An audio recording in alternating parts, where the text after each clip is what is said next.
নমস্কার।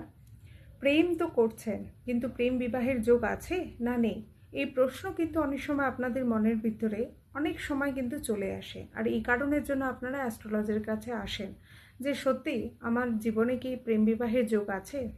আজকে সেই প্রশ্নের উত্তর নিয়ে এসেছি আপনাদের কাছে। জন্মকুণ্ডলিতে কোন কোন ভাব প্রেম বিবাহের জন্য আপনাকে কিন্তু সাপোর্ট করবে। দেখুন, লাভ রিলেশন একরকম, প্রেম বিবাহের যোগ আলাদা। লাভ রিলেশন হবে কি হবে না সেটা কিন্তু ডিপেন্ড করে আপনার কুণ্ডলিতে শুক্র, যে প্রেম বিবাহের কারক গ্রহ, সে যদি লগ্নে, পঞ্চমে বা সপ্তমে বা একাদশ স্থানে কোনোভাবে যদি থাকে, তাহলে কিন্তু আপনার জীবনে একটা লাভ রিলেশনের কানেকশন তৈরি করে দেয়। কিন্তু এই লাভ রিলেশন প্রেম বিবাহতে কনভার্ট করবে কিনা সেটার জন্য কিন্তু আলাদা কম্বিনেশন দেখতে হয়।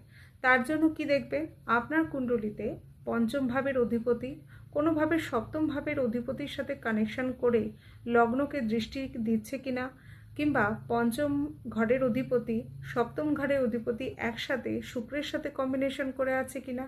আরেকটা হচ্ছে, পঞ্চম ঘরের লর্ড সপ্তম ঘরে অবস্থান করে আছে, সাথে একাদশ স্থানের লর্ডও কিন্তু রয়েছে। এমনও যদি থাকে, তবুও আপনার প্রেম বিবাহের যোগ কিন্তু তৈরি করবে। তো এই কম্বিনেশনগুলো দেখুন আপনার কুণ্ডলিতে আছে কিনা, কমেন্টে অবশ্যই